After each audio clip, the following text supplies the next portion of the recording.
know the audio is gonna suck. Today is July 11th, and I have just written around 2,500 words, and I'm gonna be done for the day because I've been writing since 7 a.m. and it's 9:30 now. And so I'm gonna put this into TrackBear to count my streak, which my current streak is 9 days. I've written every single day for 9 days, and I think I've actually written every day like longer than that, but I recently started using TrackBear to track this stuff. I always generally love to like just track progress on things. We are currently at 4,200, 578 words on my manuscript, which feels really, really good and feels really crazy, actually. Like, I'm kind of thinking that this book might be longer than I was expecting. Right now, I'm working on the middle of the book, and I think everybody knows that the middle is kind of the worst, most difficult part, and so working on that, trying to make sure that I can do that, weaving together a lot of disparate sort of storylines into the middle. I have like the B story, which is the sort of like romantic arc. I have the more didactic part as well in the middle, as well as an extra layer of rising tension because of the sort of enemies are closing in sort of beat that will then come later. And so yeah, so it's fun. It's really fun. It's a lot. I'm hoping that by the end of July, I have the middle of the book done. I have Act 2 completed. I might need to go into Act 3 a little bit more than I was planning, just to make sure that I am moving in the right direction as far as Act 2 goes, making sure I'm adding in things properly so that it leads naturally to Act 3. And so yeah, a lot of work to do. My outlines are crazy right now. They're very disorganized, but it's all in my mind, so it's kind of working. I was just feeling a little sad and bummed out about life. And luckily it coincided perfectly with some of my friends getting back to me with feedback for the first like 7 chapters of my book. So I thought it would be kind of fun to hop on the camera and react to the feedback that they gave me.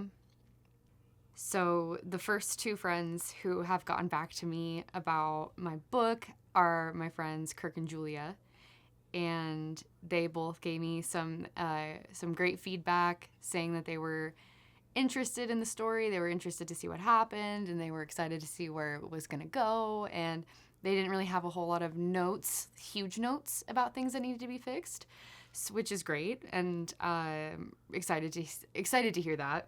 My partner Jake, he had said he was like, yeah, I think this is good enough that you can show people.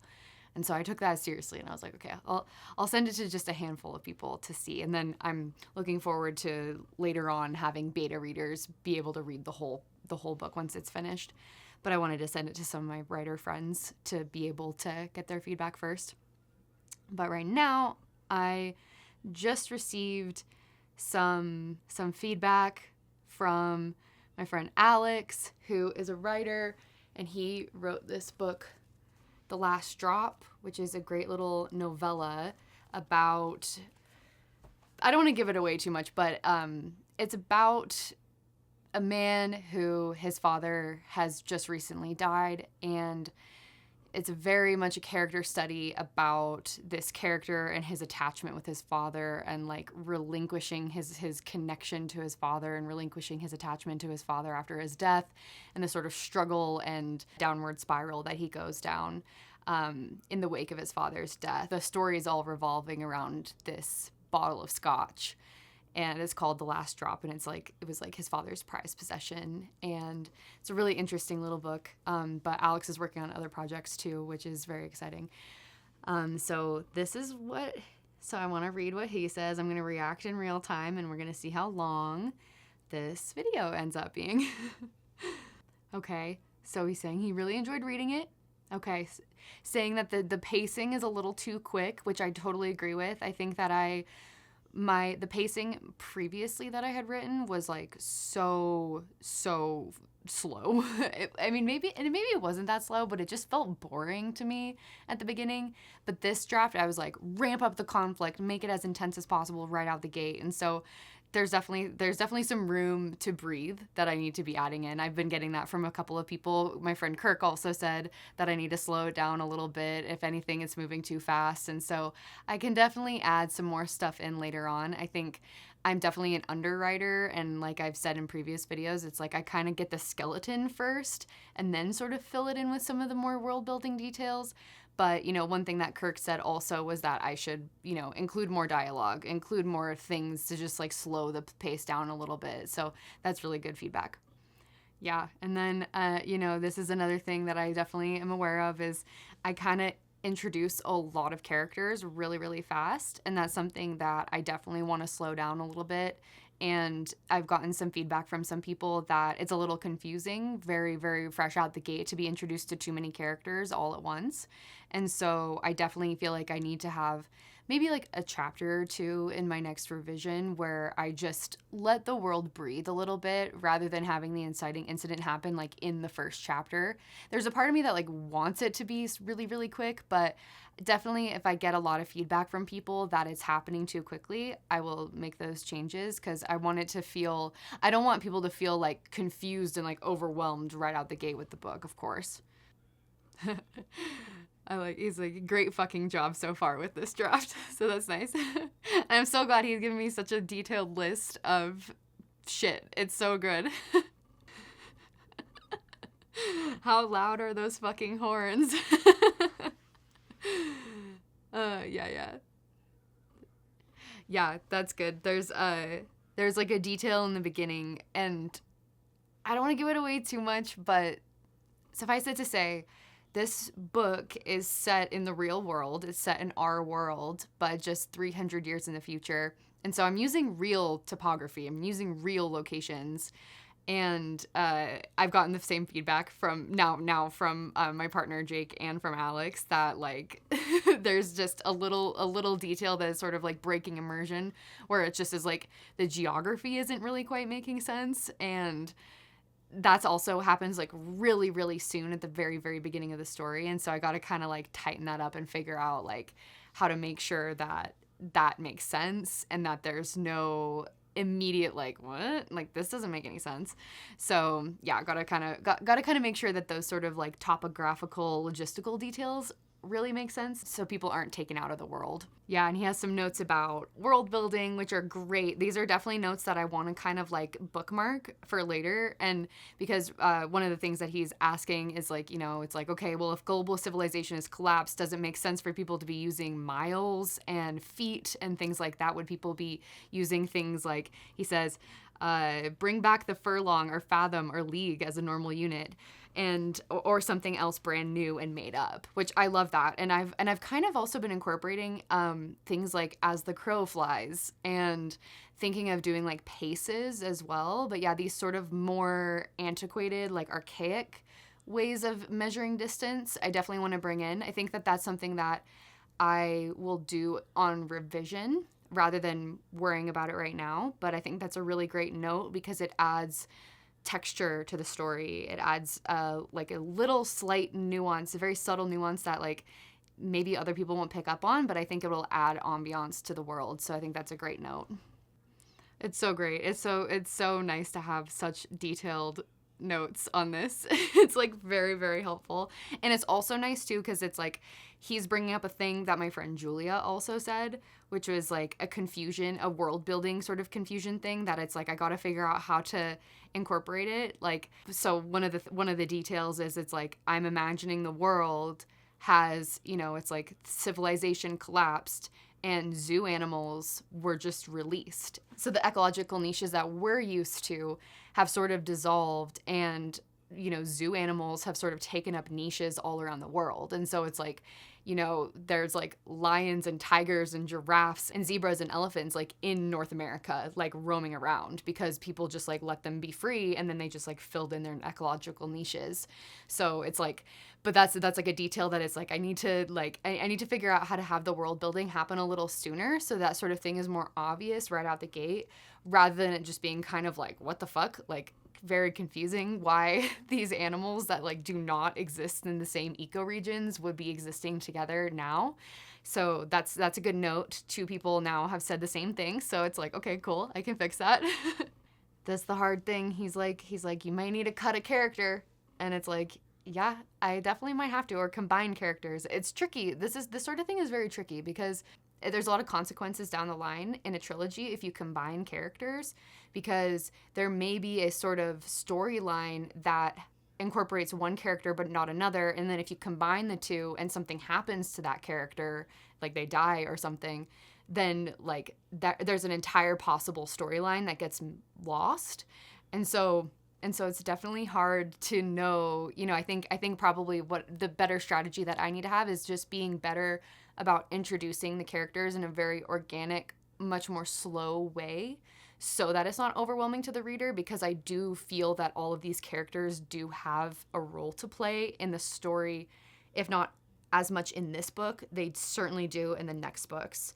So that's something that I definitely need to keep in mind. I don't want to overwhelm the reader with characters that only really become important later on in the story, but I also don't know if I can kill them off or like cut them out completely. So I got to figure that out. Yeah, he says, I asked, do the stakes feel high enough to keep you interested? He said, the stakes feel fine. Only reason I could see myself losing interest is a lack of immersive world building, but I know that's going to be one of your main focuses on your next draft, so I'm not worried. Cool. Yeah, and then another sort of bit of feedback that I've been getting early on is the sort of, there's certain language in the narration that I need to make sure fits, because my narration, because my point of view is very close third person. I have to be so careful about what words I use and when. For instance, if I'm bringing something up within the narration that my main character doesn't know about, she doesn't have a concept for that thing because she's never been exposed to it, I have to figure out ways, sort of tricksy ways, to sort of say something without actually saying the word. And so I've been trying to work through ways to do that, but it's really good. It's very helpful. Alex picked out one word that he was like, that kind of took me. That made me think, like, would the main character Nairi know this? Would she know what this word is? Would she know what this concept was? And it's like, probably not. And so that's definitely a really important note to include. And then what I've been kind of doing is, it's like, as those concepts are then explained to her, then I incorporate that new language into the narration. I don't know if that's making any sense, but it's just like, it's complicated because the story is like you the reader are learning and complexifying your worldview along with the main character, because she's lived a very like sheltered and isolated life. So those sorts of little nuances are really important, because good readers, like my friends and my partner also, he noticed this too, good readers are going to notice that and be like, that takes me out of it. And it's like, my goal here is like really to write the best book possible. So I'm really grateful for this sort of like deep feedback on like the word level. Like, it's so helpful. Yeah. And he's saying like, that the moment, the word that like stuck out to him that made him kind of question things is like a great moment for some really like immersive description. And I'll say that it's like, I think one of my weaknesses as a writer is actually description. I don't feel like I'm very good at it, to be honest. Like, I kind of struggle with it. I am a lot more visual than I realized. And so sometimes it's really hard for me to describe things, but I definitely want to take this as a challenge to do more immersive description, because it's like, it's more like, okay, if she's experiencing something that she doesn't have language for, that's a very like somatic experience versus like just a word. And so there's so much opportunity in that case to be able to describe things in really unique ways. And so I definitely need to like lean into that, especially as I'm having her learn about the world alongside the reader. So that was super fun. It's like so cool. It's so cool to get the feedback from my friends. Oh, I just love it so much. Okay, now his wife's feedback. Let's see what she had to say. So Alex's wife is my friend Kayla.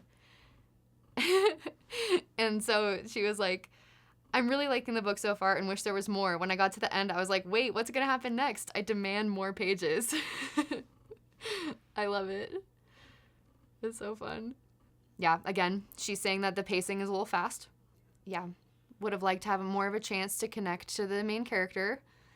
So yeah, and then more visual description so I could picture her better. Yes, that is also something I'm not very good at. I really think that the description part is probably my biggest flaw. Like, I'm so much more just like focused on like the plot and like the characters and like what, you know, what they're doing, what they're saying to each other. I feel like when I was younger, dialogue was like the hardest thing for me, and I really, really struggled to like make humans sound like they're having like real conversation. And for whatever reason, I don't know what changed, but it's like I feel like that's the thing that I've gotten pretty good at, and I feel like really confident in my ability to do dialogue. And then it's like everything else I'm like, ugh, I don't know. I don't know if this is like coming across or if it's just literally like the most basic, like he looked this way, he looked up, it was light outside. Like, I'm just worried that it's so basic, but I think that these are things that I can fix in revision, which is awesome. Yeah, and then she's saying too, you know, it's like we'll benefit from more world building, but that I'm gonna add it so that like, you know, it's not something that is, it's not something that's like set in stone, which is good. I definitely wanted to make sure that I noted that to my friends when I asked them for feedback, is like, this is gonna have more description later on. Don't like fixate on that being the problem because I know that it's the problem already. That's interesting. She said, I'm surprised they use the measurement of miles, meaning they're in the land formerly known as the USA? Question mark.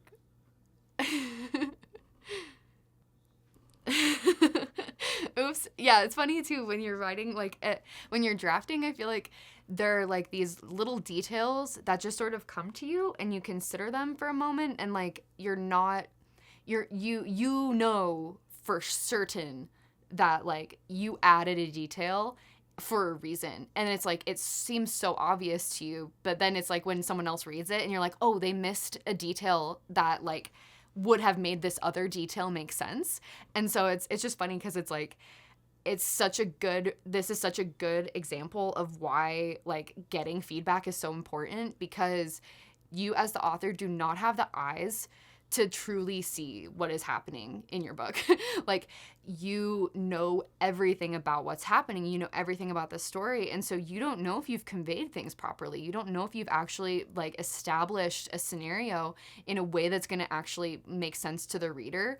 Or maybe you bring up something one time and you think that like, oh, well, I brought it up that one time, that's enough. But it's like, no, you have to really you really have to put yourself in the position of the reader and make sure that, you know, obviously you're not gonna like be so heavy-handed that like the reader doesn't have to do any work, but like little details that are important, you do have to make sure that those are hitting and connecting the way that you expect them to, and then also to really lean into the impact of that little detail. Even though I might know the impact, I might not be putting it on the page.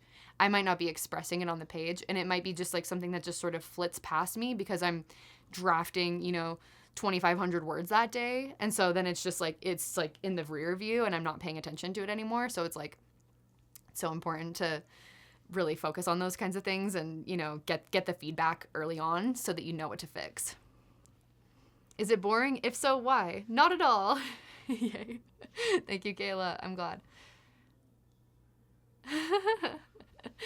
She says she's very curious about what happened next. She said, I felt slightly disappointed when I realized I was at the end of what you had shared because I wished I could keep reading. That makes me so happy.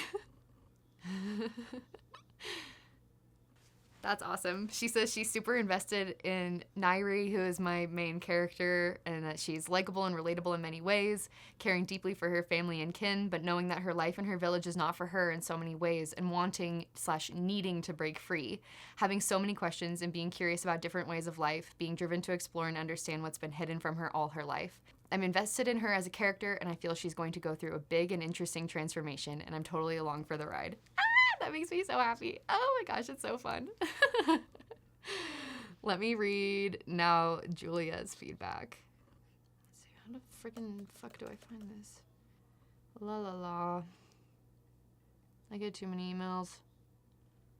Maybe. Oh wait, actually, I think. I'm looking on the wrong email. Yeah, I got this feedback from Julia like 11 days ago, and I was so giddy when she sent it to me. I was just like so excited because she's like, I want there to be a spicy scene between like these two characters, and it's like, yeah, girl, that's what's gonna happen. Trust me. And yeah, just like similar kind of things as I had mentioned before, like, you know, like it's very nice, like that I have like these writer friends who are like, you know, picking up on like, on this page, this was confusing. On this page, this word took me out of it. And on this page, this sentence didn't flow very well, or it took me out of it, or like it broke immersion or something. It's so helpful to have this sort of feedback. And like, the nice thing is right now, it's like I am definitely in the muddy middle part of my book. And so I'm not really going to go implement much of this feedback right now, just because I'm just so focused on kind of like moving the plot forward and seeing where the story is going to go. But it's so nice to already have some of these little details from other people, so that when I go back to revise before I get my true second draft, which is the draft that I'm going to print off using, like, I think Barnes & Noble has like a cheap way to print off copies, and I'm going to print off like 5 or 10 copies, and that will be my beta readers. Give it to my beta readers, and I may give it to these same people. We'll see. But that will be like given to my beta readers to read. But I really wanted to get early feedback, because I really want to make sure that I'm implementing. I really want to make sure that when I get the beta reader feedback, it's like the best draft that I can give them. And I think that's pretty like standard fare. I feel like most people are trying to really make sure that their beta readers are being given a really great draft. I've never been a beta reader before, so I don't know what is like typical with regards to being a beta reader. So I'm just trying to make it be like as close to a book as humanly possible. So yeah, so that this is stuff that I'm hoping that I can maybe start implementing in like September, I think, because my goal is to have this draft completed by the end of August. So it'd be great if like September I could just kind of focus on like revision. I think that would be my goal for September, is to just do a really great revision, get it to the place where I can send it out to beta readers, so that in October I can just be really focused on like outlining and preparing to draft book 2, because I really want to draft book 2 during NaNoWriMo this year, because I think that it'll only help me with this book if I really know exactly where I'm going with book 2, which I have like a pretty decent outline, but it's could be more fleshed out. And if that process is anything like what the process has been for writing this first book, I know that, you know, plotting can only go so far. Some of my best ideas come kind of in the moment, and then I sort of adjust the plot from there. So, you know, just recognizing that it's like there's going to be some sort of magic that happens in the process of writing that I need to be prepared for and be open to, and allowing that sort of thing to feed back into book 1 is kind of important to me.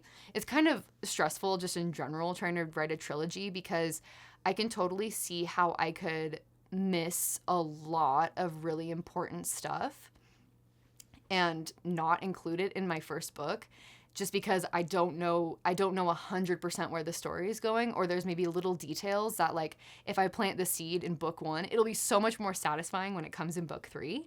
So those little things are really hard. And there's a part of me where it's kind of like, yeah, there's a reason that Tolkien like wrote The Lord of the Rings as one book and then released them in 3. Like, there's a reason for that. There's a reason that to do that, because you know that you've written a tight narrative that's concise and you know exactly where it's going, and there's not any risk of potentially leaving like these gaping plot holes, or just like, I mean, one of the things that I know from making films is like, sometimes you forget to include something and you're like, damn it, I should have included that soundbite. Like, why didn't I include that soundbite in this video that we just made? Like, it would have made for such a great moment in this film, but you just can't do anything about it. Like, you can be as thorough as possible and you can still miss things. And so that is definitely something that's kind of like giving me anxiety, because I also want to release these books as quickly as possible. But that just might mean that I have to draft as quickly as possible. I have to get these books going. I have to really dedicate myself to writing. And I'm really proud of myself right now, because I have dedicated myself to writing. Like, I'm getting up at like 6 a.m. every day and like writing for like 4 hours, which is awesome. It feels really, really good. And I'm really, really excited about that. So yeah.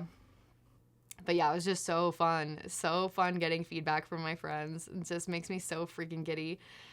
And, you know, I asked some follow-up questions to my friend Kirk, and like asking him if it read as amateurish, and he said not at all. Like, definitely think your writing skills are up to finishing a great novel, which is like, yes, fuck yes. I fucking hope so. Also, all of these friends I know follow my writing channel, so hi guys. Thank you so much for reading my book. And I said if there's anything that turned him off about the story, and he said nothing comes to mind. And it's like, and I'm trying to tell my friends, like, you know, please be mean. If you don't really, if something is really bothering you, I really want to know, because I want to write the best book as possible. But yeah, I'm just like super excited. I'm super excited to get this feedback. I'm very excited to keep writing every single day, and I'm looking forward to incorporating this feedback.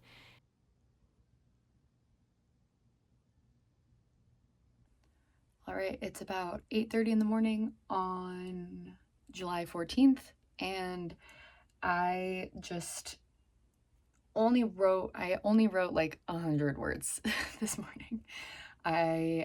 My outlines are a mess, and this morning I kind of just focused on making sure that those are kind of getting cleaned up, and I really know where I'm going and all the sort of details that I keep coming up with that I want to make sure I incorporate. Right now, Act 2 is still pretty messed up and really incomplete.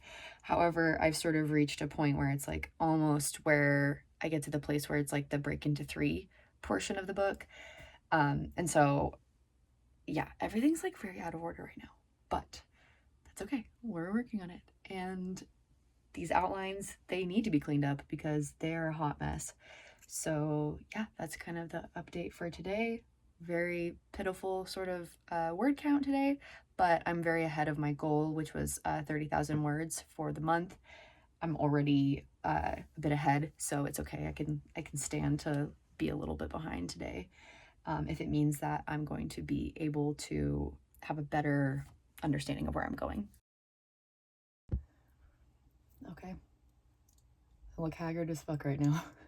But I am submitting the first 1,500 words of Fall of Men to the Novelry. It's a competition that's the goal is to win a $100,000 grand prize.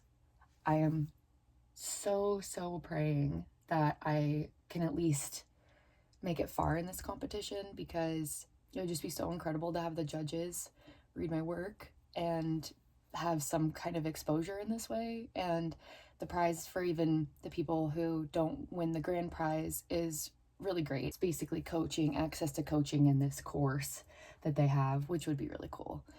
But I am just really praying to the universe that I get considered and selected for the $100,000. It would absolutely change my life, and it would change my life with my partner. It would change everything. And so I'm just trying to imbue my submission with as much positive energy and as much like prayer as I can, because that would be the most incredible opportunity of my life. Be able to get out of debt, be able to pay off my student loans, and just be able to have some freedom again. And so yeah, I'm gonna do this. I'm gonna do this right now. What they're looking for is big ideas and the storytelling, not fancy, you know, highbrow like purple prose, just good storytelling, wanting to hear a voice come through with the words on the page. You know, it's all about the main character. I feel like I do a decent job. Obviously, there's a lot more character development that happens later on with my main character, but I think at the beginning you get a pretty good insight into her as like a very curious person. And obviously, right at the beginning is when the inciting incident happens. It happens within the first 1,500 words that I'm submitting here. And she, you know, her whole world falls down around her very quickly. And I think that it's like expressed through her behavior, what kind of a person she is. So I think that she's already right off the bat pretty complex. And then there's a problem. So it's like the hook. And I think that the hook is pretty good. I think the hook is pretty intense. The place, obviously within 1,500 words, there's a lot less. I can't establish a ton of world building in that amount of time, but I'm adding in key little details that hopefully will make the people just be like, what is going on here? Like, and be curious. Because I think that's the main thing, is it's like, it's not about revealing everything. It's about like making them curious to continue reading. Plot, this is really more just like, they want to feel like there's a plot, I think. And it definitely has a plot because I'm writing the whole book right now. So, and then prose is more, you know, that I have like a interesting voice and that I can write and not have tons of mistakes. And so I feel pretty good about that. So I'm gonna do this right now, and really, really pray that I get somewhere with this. Really, really, really, really, really, really pray that I get somewhere with this. Okay, and as you can see, if I can figure this out, I've submitted 2 things recently. I submitted yesterday a short essay. It's like 1,700 words that I wrote. The seeds of new stories need only our light. And then now I've submitted to the next big story prize. I hope I get them. I hope I get these. It would change my life. I mean, even just knowing that I got far in the competition would just make me feel so good and make me feel like I'm not making a horrible mistake trying to be a writer. I want to believe that I can do this as a career and that I can enable other people to be creatives, and that this is part of the great turning that we're a part of, is as storytellers and humans and creators. And so yeah, thanks for witnessing. All right, it is July 18th. It is 7:30 in the morning, and I just wrote like 1,000 words for the more didactic, Socratic dialectic part of my book. And I also just discovered that I know what my genre is. I never knew that this was a thing until yesterday. Someone told me about a genre called de-industrial fiction. Because I've always been kind of like, is this just like speculative fiction? Like, what is this? Like, that just seems so fucking vague. But yeah, de-industrial fiction. It's pretty cool. It's like, you know, living in the world. It's this world that we live in, but imagining it where, you know, we no longer have the industrial civilization that we live in today. And it's a fiction that's, you know, aware of like the planetary limits and that we've crossed them. And so, yeah, it's pretty cool. But yeah, just trying to chill. It's been kind of a hard week. So I haven't made that much progress. Like some days were like, I wrote like 25 words or like 100 words. But yeah, just doing my best to show up as much as I can. I've been showing up every day. I still have my streak going, but not quite as good as like how I was going before, where I was getting like 2,500 word days. Yeah, the middle is hard. I really wish I had more time to just sit and outline right now, but I just don't. And so just doing my best to show up to the best of my ability. So yeah.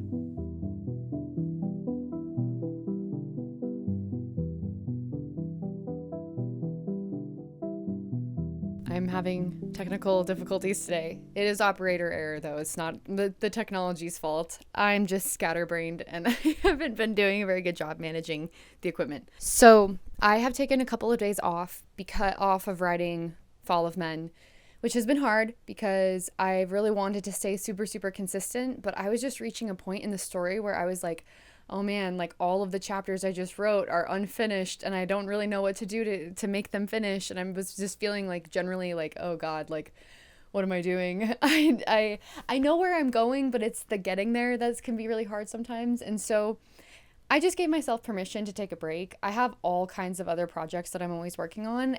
I've been working on this essay for my project Death in the Garden, and I decided to give myself the space to not think about Fall of Men for a couple of days and instead spend my mornings reading and researching for this other essay, writing this other essay. And that has been really, really helpful because I've been able to take from what I've been reading and researching and being able to incorporate that into Fall of Men, because the cool thing about creativity in general is like the way that certain things can kind of overlap, especially when you're like you're writing about things that you're interested in. It's like there's always this sort of overlap that happens, which is really, really fun. So for the past couple of mornings, I have been writing this essay that I've been working on, and it's really great because the books that I've been reading, that I actually started reading them to help me inform Act 3 of Fall of Men. So I have this book here, Terror, Love, and Brainwashing by Alexandra Stein. And this is about like attachment within cults and authoritarian systems, because Fall of Men does have a dystopian element to it. And so I wanted to, research about that. And I already had this book. But then I've also been reading this book called Blank of the Mind. I'm sure I can't say this title on YouTube or else that'll probably cause a problem. By Joost Meerloo, I'm assuming is how it's pronounced. So yeah, and this book was written in the 1950s during the Cold War, and so it's a very pro-Western book, talking about the sort of brainwashing tactics that the Koreans and the communists were doing at the time and stuff like that. And so I was trying to get ideas for like how there's like a sequence in my Act 3 that has a bit of brainwashing, and so I wanted to be able to be really educated about that, to be able to give myself some inspiration for what that might look like. But yeah, it was a good productive time away from the story. However, one of the problems is that I do have the goal of writing 30,000 words by the end of the month. Now, after finishing the 1,600 words that I just did, I am on track, but I have to do 1,600 words for the next 6 days, which I think I can do. I just need to really be focused. And so, yeah, my camera's gonna die. So yeah, feeling good, feeling like I got that 1,600 words. I'm at around like 20,000 words right now. So I'm 2/3 of the way to my goal, but it's not gonna be easy. It's gonna be hard. Taking the break was definitely a risk, but I do feel like I have some rejuvenated energy for the project. And hopefully I can just keep giving myself time to write every day, and I'll get there. And I think I can do it. I'm really gonna try to push myself to get there. I want to put in the thumbnail that I did a 30,000 word month. I think that would be an impressive little tag to be able to include. So anyway, I'll catch you next time. So, oh my God, it has just been such a busy past couple of weeks, like very, very overwhelmingly busy. But I am very happy and pleased and excited to say that I was actually, I tracked it on TrackBear, which was really fun. I was able to accomplish 30,000 words in 30 days. I didn't think I was going to be able to do it. I had to do like a 3,000 word day, like the last day, which was like 3 days ago now. Like I've just been so behind on everything. This is also the first vlog I've ever made, so I think it's okay that I'm like a little bit behind. I don't know. But yeah, feeling pretty good. Feeling good about my book. Well, I mean, if I'm being completely honest, I'm feeling good about it. But one of the things that I cannot deny is that it is a whole mess. Hi, kitty. Hi, kitten.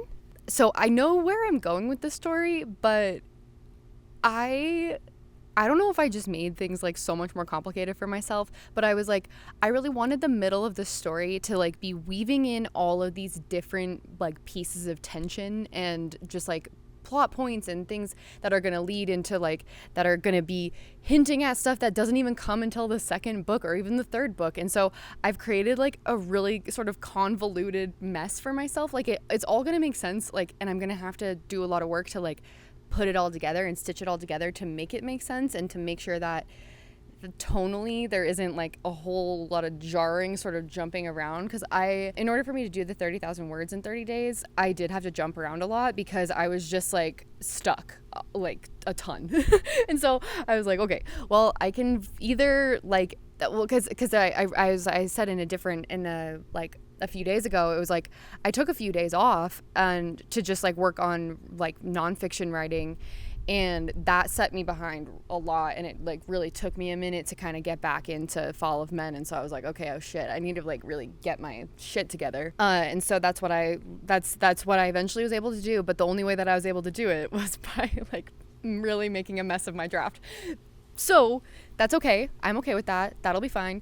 I am just going to continue working and just doing the best that I can to, make it make sense. The thing about it is it's like my book, there's a lot going on, and it is a little nerve-wracking, I suppose. It's a little scary.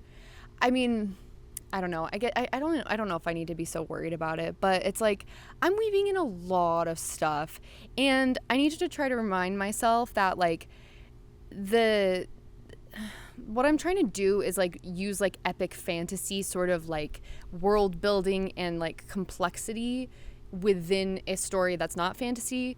And so I think I need to be okay with the fact that like this is just like a long process, and this is going to take time, and it's going to take a lot of edits and revisions in order to get this locked down. And I think the thing that like freaks me out the most is it's like, will I may have mentioned this in a different video, but it's like, will I need to write the entire trilogy before I feel comfortable like finishing and like feeling like I can like publish the first book? I'm the reason why it makes me nervous is it's like sounds extremely daunting. It's already taken me quite a while to write this first book, and like I've already been working on it for like a year. I've already been working on it for so long, I feel like. So the idea of it taking even longer and that I need to write 2 more books, it's like, girl, that's not going to happen. No, it's going to happen. It's going to happen however it's supposed to. I think the main thing is like I have to just trust that the outlines that I create, or like the direction that the story is going, I have that set up well enough to be able to tie up the first book, knowing like what threads remained open and where they're going to go in the next books. Like I think I just need to make sure that those outlines are solid enough, and I think like for right now they're good enough. But yeah, I mean, I was a little delusional, I think, trying to like debut with a trilogy. Like that is kind of a crazy person thing to do just in itself, which is like, I mean, I don't know. I can't help that this is the story that I want to write right now. I don't want to do anything else. So yeah, so that's like the deal right now. So yeah, so this, and I also have a kind of a delusional goal for the next month. I'm going on a trip to India at the end of August, and I leave on the 26th, and I'm like trying to do like another 30,000 word. I'm trying to do another 30,000 words before I leave. And that might be too crazy. But I really, really want to make sure that I'm ready to go by November. I'm able to start drafting book 2. So like I gotta put the pedal to the metal, you know what I'm saying? I gotta really like risk it for the biscuit right now and go hard. So trying to work that out, trying to figure out how I feel about that goal. Life feels very chaotic right now, and it feels like there's a lot going on. So the idea that I'm going to be able to do all that stuff is possibly delusional. So anyway, I wanted to, so this is fun. This obviously this vlog, it kind of spans all of July and up into like bleeding over into August.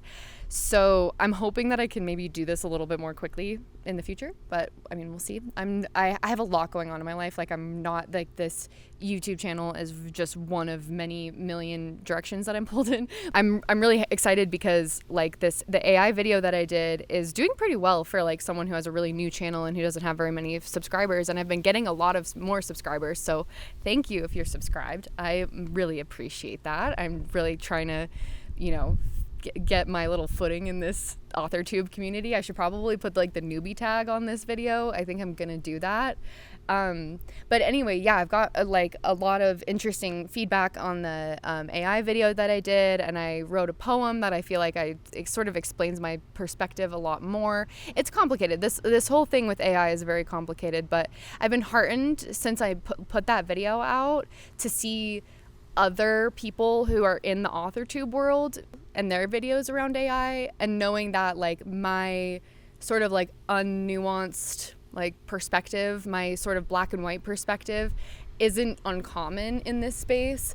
That makes me feel better. Not that I'm like I necessarily worry that much or care that much about having controversial opinions or like being on the outside of things. Like I feel like a lot of my life I'm that way, but it's just nice to feel like, okay, there's like agreement here. Like, I'm not the only one who's saying that generative AI doesn't have a place in writing. And actually, a lot of people are a lot more upfront about it. I feel like I was a little bit more cagey in my video than I probably needed to be.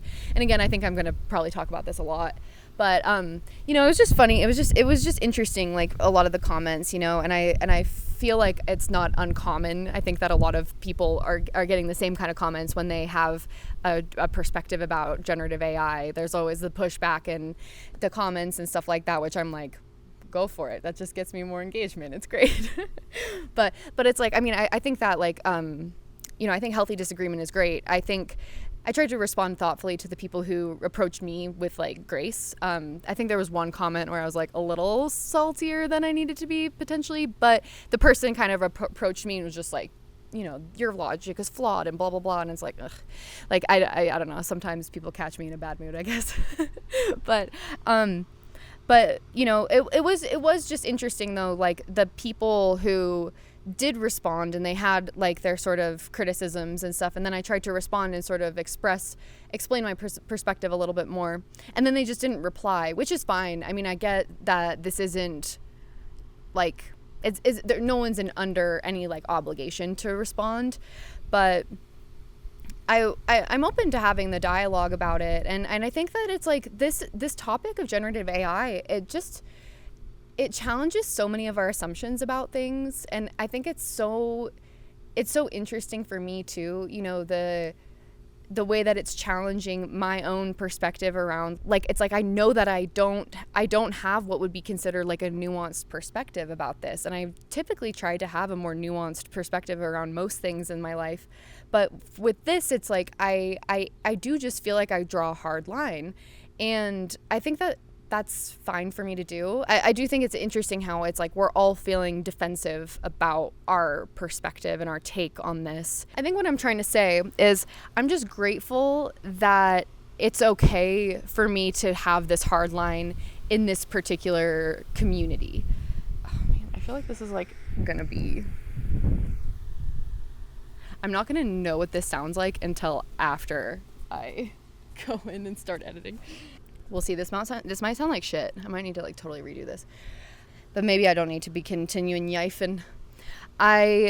I'm just grateful. I'm grateful that there's like a lot of people who agree with my perspective, and I'm grateful to be, you know, have the opportunity to be challenged and figure out what my perspective is and like really hone in what I think about these things. And I think what it comes down to for me is that I just find creativity to be a really, really sacred thing. And I feel like so much of our modern world is like so anti-human, and I just want to advocate for the more humane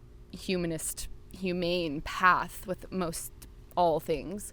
And so, you know, for me, it's like that's where the sort of moral ethical thing comes in, is more just like, I like humans and I want humans to feel like they belong in the world and that they are able to be artists. I mean, I had like a really sad conversation with my little sister. She's 16 this morning, and you know, she's just saying how she doesn't feel like she's going to be able to be an artist, and that's just like such an impractical path.